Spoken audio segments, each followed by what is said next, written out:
Hello friends, learn with Shweta के online platform से मैं श्वेता सिंह आप सभी का बहुत बहुत स्वागत करती हूँ। फ्रेंड्स, आप सभी जानते हैं कि अपने चैनल के माध्यम से हम बिहार शिक्षक भर्ती का जो TRE 2 इस समय चल रहा है उसकी प्रिपरेशन करवा रहे हैं। और आपको मालूम है कि GST के इसमें 40 मार्क्स का आ रहा है और हिंदी का वेटेज तो बहुत ज़्यादा है। तो इसलिए हम लोग अपने प्रैक्टिस सेट लेकर के आ रहे हैं। 1 लाइनर प्रैक्टिस सेट है जिसमें कि हम कुछ 1 बाय 1 मतलब आप समझ लीजिए कि एक दिन GSTK का प्रैक्टिस सेट और फिर ऐसे ही हिंदी के प्रैक्टिस सेट भी हम लोग फ्रिक्वेंटली लेके आ रहे हैं। तो आज हमारा जो टर्न है, जो हमने आपसे प्रीवियस वीडियो में प्रॉमिस किया था, उसी के अकॉर्डिंग आज हम अपना प्रैक्टिस सेट लेकर के आए हुए हैं। ये पॉलिटी का बहुत इंपॉर्टेंट टॉपिक है, वेरी वेरी इंपॉर्टेंट। ऐसा कोई एग्ज़ाम नहीं है जहाँ पे GSTK में पॉलिटी न पूछी जाए, और पॉलिटी अगर पूछी जाती है तो ऐसा कोई एग्ज़ाम नहीं है जहाँ पे संविधान न पूछा जाए। तो आज हम आपके सामने संविधान के ऐसे बेहतरीन क्वेश्चंस को लेकर के आए हैं, क्योंकि ज़्यादातर ये होता है कि स्टूडेंट संविधान पढ़ने के नाम पे कॉन्स्टिट्यूशन पढ़ना होता है तो वैसे उसकी डर के मारे हालत ख़राब हो जाती है। तो संविधान डरने की चीज़ नहीं है, संविधान समझने और जानने की चीज़ है। बस उसको आप एक बार मेरे तरीके से पढ़ के देखिए, मुझे पूरी उम्मीद है कि आपको संविधान से लगाव हो जाएगा।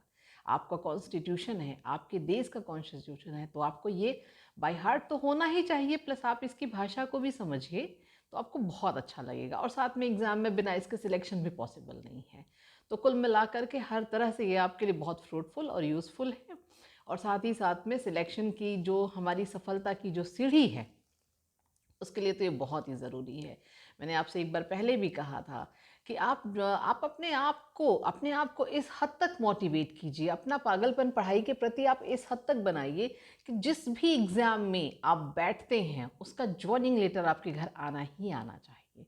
इसी बात के साथ में हम आज अपने संविधान का जो आपका प्रैक्टिस सेट है इसको स्टार्ट करते हैं। आज का जो हमारा सबसे पहला क्वेश्चन है वो ये है कि संविधान सभा की स्थापना कब हुई थी। Very important question. और आप अगर आप एग्ज़ाम देते हैं, आप अगर जो है इस माहौल से जुड़े हुए हैं या फिर आप इस माहौल में नए हैं, तो भी आपके लिए ये बहुत ज़रूरी है। क्योंकि आप नए हैं तो आप ये जान लीजिए कि तो ये आपके लिए बहुत अच्छी बात है कि आप सब कुछ नया सीख रहे हैं और एकदम सीक्वेंस में आपको ये चीज़ें यहाँ पे मिल रही हैं। और अगर आप एग्ज़ाम से ऑलरेडी जुड़े हुए हैं तो आपको पता है कि इसमें जितने क्वेश्चन हैं ये सारे के सारे एग्ज़ाम में आए हुए क्वेश्चन हैं जो रिपीट बाय रिपीट होते रहते हैं। और वनडे जितने भी एग्ज़ाम में, चाहे यूपी के हों, चाहे MP के हों, चाहे बिहार के हों, इन सभी में आपका ये बार बार जो है ये देखा जाता है। तो हमारा जो प्रश्न है कि संविधान सभा की स्थापना वो 9 दिसंबर 1946 को हुई थी। और दूसरा प्रश्न है, संविधान सभा का प्रथम अधिवेशन कहाँ पर हुआ था। अभी मैंने आपको बताया कि संविधान सभा की स्थापना कब हुई थी, 9 दिसंबर 1946 को। अगला प्रश्न, संविधान सभा का प्रथम अधिवेशन ये दिल्ली में हुआ था। उसके बाद का प्रश्न है कि संविधान सभा के उद्घाटन अधिवेशन की अध्यक्षता किसने की थी। ध्यान से समझिएगा, जिस दिन संविधान सभा की स्थापना हुई थी उसी दिन संविधान सभा का उद्घाटन हुआ था। और उस उद्घाटन अधिवेशन की अध्यक्षता जो है सच्चिदानंद सिन्हा ने की थी, जो एक अस्थाई अध्यक्ष थे। एग्जाम में ये प्रश्न पूछा जाता है कि संविधान सभा की उद्घाटन समिति के अस्थाई अध्यक्ष कौन थे। अस्थाई अस्थाई टेम्परेरी अध्यक्ष कौन थे, वो सच्चिदानंद सिन्हा जी थे। अगला प्रश्न है कि संविधान सभा का पहला सत्र कब हुआ था। मैंने बताया कि 9 दिसंबर 1946 को स्थापना हुई थी और उसी दिन 9 दिसंबर 1946 को ही संविधान सभा का पहला सत्र भी हुआ था, जिसके टेम्परेरी अध्यक्ष सच्चिदानंद सिन्हा जी थे। ये तीनों प्रश्न एग्जाम के लिए वेरी वेरी इंपॉर्टेंट हैं। अगला प्रश्न है, जो मैंने आपसे कहा कि संविधान सभा के अस्थाई कौन थे, अध्यक्ष कौन है, सच्चिदानंद सिन्हा जी हैं। संविधान सभा के स्थायी अध्यक्ष कौन हैं। सच्चिदानंद सिन्हा जी संविधान सभा के अस्थायी अध्यक्ष थे मात्र 2 दिन के लिए, 9 दिसंबर और 10 दिसंबर, 2 दिन के लिए अध्यक्ष थे, अस्थायी अध्यक्ष थे। और जो स्थायी अध्यक्ष थे, जो कि 11 दिसंबर 1946 को बने थे, वो थे डॉक्टर राजेंद्र प्रसाद, जो कि संविधान सभा के स्थायी अध्यक्ष थे। और अगला प्रश्न है, 11 दिसंबर 1946 को संविधान सभा का स्थायी अध्यक्ष किसे चुना गया। मैंने आपको भी बताया, डॉक्टर राजेंद्र प्रसाद। संविधान सभा के संवैधानिक सलाहकार कौन थे। Very important question, VN Rao, जिनका पूरा नाम है वेनेगल नरसिंह राव।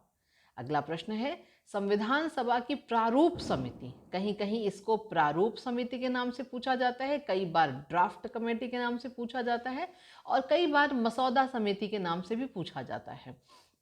और इन तीनों प्रकार के, इन तीनों वर्ड का फेरबदल करके आपसे पूछे जाते हैं, लेकिन जवाब एक ही है, 29 अगस्त 1947। एक बार रिवाइज कर लेते हैं, फिर आगे चलते हैं। संविधान सभा की स्थापना 9 दिसंबर 1946 को हुई थी, जिसमें उसके अध्यक्ष थे इसमें अध्यक्ष थे सच्चिदानंद सिन्हा जी, जो मात्र 2 दिन के लिए अध्यक्ष थे, टेम्परेरी अध्यक्ष थे। उसके बाद इनके जो 11 दिसंबर 1946 को डॉक्टर राजेंद्र प्रसाद सच्चिदानंद जो उनकी जगह पे आते हैं, सच्चिदानंद सिन्हा की जगह पे आते हैं और संविधान सभा के स्थायी अध्यक्ष बनते हैं। और फिर उसके बाद 2 इम्पॉर्टेंट क्वेश्चन है कि संविधान सभा के संवैधानिक सलाहकार कौन है, तो वेनेगल नरसिंह राव है। और ड्राफ्ट कमेटी मसौदा समिति की नियुक्ति कब हुई थी, तो इसका जवाब है 29 अगस्त 1947। चलिए आगे चलते हैं। हमारा अगला प्रश्न है कि भारतीय संविधान सभा की प्रारूप समिति के अध्यक्ष कौन थे। ड्राफ्ट कमेटी के जो अध्यक्ष थे वो BR अम्बेडकर जी थे, डॉक्टर भीमराव अम्बेडकर जी। अगला प्रश्न है, संविधान सभा की प्रारूप समिति में सदस्यों की संख्या क्या थी। फ्रेंड्स, ये प्रश्न 2 तरह से आपके सामने आ सकते हैं। एक तो इस तरह से आ सकता है कि प्रारूप समिति में सदस्यों की संख्या कितनी थी, तब आप इसका जवाब 7 लिखेंगे, 7 लिखेंगे, क्योंकि इसमें एक अध्यक्ष हैं जो कि डॉक्टर भीमराव अम्बेडकर है और 6 अन्य सदस्य हैं। कभी कभी प्रश्न ये पूछा जाता है कि अध्यक्ष को छोड़ करके और कितने सदस्य थे, तो वहाँ पर क्योंकि अध्यक्ष को छोड़ करके बोला जा रहा है तो वहाँ पर आपका आंसर 6 हो जाएगा। लेकिन यहाँ पर ये पूछा जा रहा है कि संविधान सभा की प्रारूप समिति में सदस्यों की संख्या कितनी थी, जो कि 7 थी। आगे चलते हैं। संविधान सभा की प्रारूप समिति के समक्ष प्रस्तावना, हमारा प्रियम्बल का प्रस्ताव किसने रखा था। डॉक्टर पंडित जवाहरलाल नेहरू जी ने रखा था। अगला प्रश्न है, भारतीय संविधान सभा की संघीय समिति के अध्यक्ष कौन थे। वो भी पंडित जवाहरलाल नेहरू ही थे। एक बार फिर से समझिएगा कि संविधान सभा की ड्राफ्ट कमेटी के समक्ष प्रस्तावना यानी कि प्रियम्बल का प्रस्ताव किसने रखा था, वो डॉक्टर जवाहरलाल नेहरू ने ही रखा था। और साथ ही साथ में संघीय समिति के अध्यक्ष कौन थे, वो भी डॉक्टर जवाहरलाल नेहरू ही थे। अगला प्रश्न है, संविधान निर्मात्री सभा में झंडा समिति के अध्यक्ष कौन थे। यहाँ पर फ्लैग कमेटी की बात हो रही है, उसके अध्यक्ष थे JB कृपलानी जी। अगला प्रश्न है, ये आपका हर एग्जाम का मोस्ट फेवरेट क्वेश्चन है कि भारतीय संविधान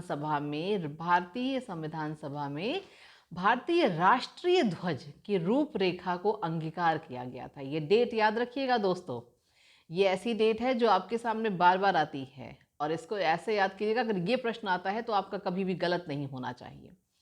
तो भारतीय संविधान सभा में भारतीय राष्ट्रीय ध्वज का प्रारूप 22 जुलाई 1947 को तैयार हुआ था, अंगीकार किया गया था। और इसी तरह से यही शब्द आते हैं एग्जैक्टली कि राष्ट्रीय ध्वज का प्रारूप कब अंगीकार किया गया था।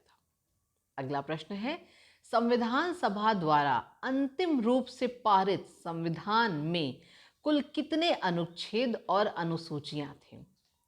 ये प्रश्न है दोस्तों कि संविधान सभा द्वारा अंतिम रूप से, ये आज का प्रश्न नहीं है, ये आपसे पूछा जा रहा है कि जब संविधान सभा द्वारा अंतिम रूप से उस समय जो संविधान बना था उसमें कितने अनुच्छेद और कितनी अनुसूचियां थीं। और उसका जवाब ये है कि 395 अनुच्छेद और 8 अनुसूचियां थीं। और मैं चाहूँगी कि मेरे जितने भी पढ़ने वाले, जितने भी भाई बंधु हैं, जितनी भी बहनें हैं, आप सभी लोग मुझे बताएं कि 8 अनुसूचियां तो तब थीं, तो वर्तमान में कितनी अनुसूचियां हैं। और ये अनुसूचियां, अगर आप ये नहीं जानते कि भाई ये 8 से अभी वर्तमान में कितनी हुई, तो इसको जानने की कोशिश कीजिएगा, क्योंकि अभी मैं आपको तुरंत बता दूंगी तो शायद आप भूल जाएं। लेकिन अगर आप उसको खुद से ढूंढते हैं और उसका जवाब जानते हैं तो शायद आपका इंटरेस्ट भी बढ़ेगा और आपको ऐसा याद होगा, फिर आप कभी नहीं भूलेंगे। और अगर आप नहीं बताएंगे तो कोई दिक्कत नहीं, मैं अपने अगले वीडियो में इसका जो है 8 से आगे कितना होता है इसका मैं ज़रूर उसको मैं शामिल कर लूँगी। अगला प्रश्न है, संपूर्ण भारतीय संविधान के निर्माण में कुल कितना समय लगा। ये तो अभी आप ये समझिए कि जो 6 to 8 का जो आपका पॉलिटी होता है उसमें भी ये क्वेश्चन आपको देखने को ही मिलता है, और आप जानते भी हैं कि एग्जाम में वही सारे क्वेश्चन घूम घूम के फिर के आते हुए हैं। और अगर आप केबीसी देखते होंगे तो आपको ये भी पता होगा कि इन्हीं में से बहुत सारे क्वेश्चन अमिताभ बच्चन जी ने भी पूछे थे जो है। तो पढ़िए और उसके बाद जॉब भी लीजिए, साथ में केबीसी में भी जाइए। चलिए आगे चलते हैं। तो संपूर्ण भारतीय संविधान के निर्माण में कुल जो समय लगा था वो 2 वर्ष 11 माह और 18 दिन का समय लगा था। अगला प्रश्न है, भारतीय संविधान सभा में महिला सदस्यों की संख्या कुल कितनी थी? महिला सदस्य दोस्तों 15 थे। भारतीय संविधान सभा में महिला सदस्यों की संख्या 15 थी। चलिए आगे चलते हैं। हमारा अगला प्रश्न है, इस संविधान को 26 जनवरी के दिन ही लागू करने का निर्णय क्यों लिया गया था? आप सभी मनाते हैं 26 जनवरी को रिपब्लिक डे, तो जिसमें से कि आपको ये कुछ लोगों को शायद ये बात पता होगी कि हम 26 जनवरी को ही क्यों मनाते हैं। और इसका जो आंसर है ये है कि कांग्रेस ने इसी तिथि को 1930 में स्वतंत्रता दिवस के रूप में मनाया था। एक आप स्वतंत्रता दिवस मनाते हैं 15 अगस्त 1947 को, और उसके बाद आप रिपब्लिक डे मनाते हैं जो कि आप 26 जनवरी को मनाते हैं।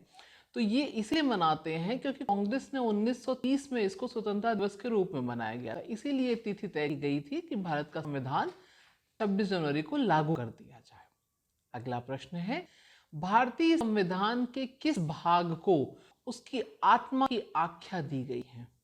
ये बहुत ज्यादा आपके दिल से जुड़ा हुआ और साथ में एग्जाम से जुड़ा हुआ क्वेश्चन है कि भारतीय संविधान के किस भाग को उसकी आत्मा की आख्या प्रदान की गई थी? वो है प्रस्तावना, प्रियम्बल।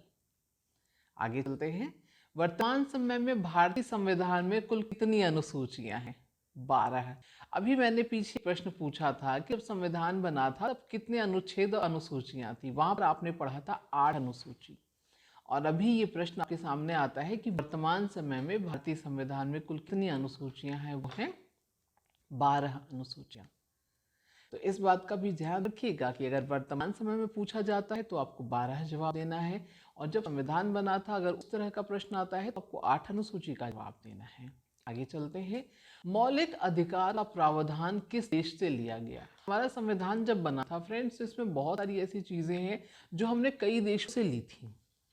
कुछ हमने अमेरिका से लिया, कुछ कनाडा से लिया, कुछ साउथ अफ्रीका से लिया। तो कहाँ से क्या क्या लिया है ये भी आप आगे की वीडियो में पढ़ेंगे। आज हम ये पढ़ते हैं कि मौलिक अधिकार, आपके मौलिक अधिकार वो कहाँ से लिए गए हैं। तो वो जो है आपने अमेरिका के संविधान से लिए गए हैं। आगे चलते हैं। भारतीय संविधान में किस अनुच्छेद में नागरिकता संबंधी प्रावधान है? आपको पता है कि हमारे भारत देश में एकल नागरिकता है, और इसका जो अनुच्छेद है नागरिकता संबंधी जो आपका अनुच्छेद है वो अनुच्छेद 5 से 11 है। और अगला प्रश्न है, मौलिक अधिकार के अंतर्गत कौन सा ऐसा अनुच्छेद है जो बच्चों के शोषण से संबंधित है? ये प्रश्न एज इट इज आता है दोस्तों। इसका जवाब है अनुच्छेद 24, आर्टिकल 24। अगला प्रश्न है, और आज के वीडियो का 25 और आखिरी प्रश्न, मौलिक कर्तव्यों का निर्धारण कौन से संविधान संशोधन द्वारा किया गया?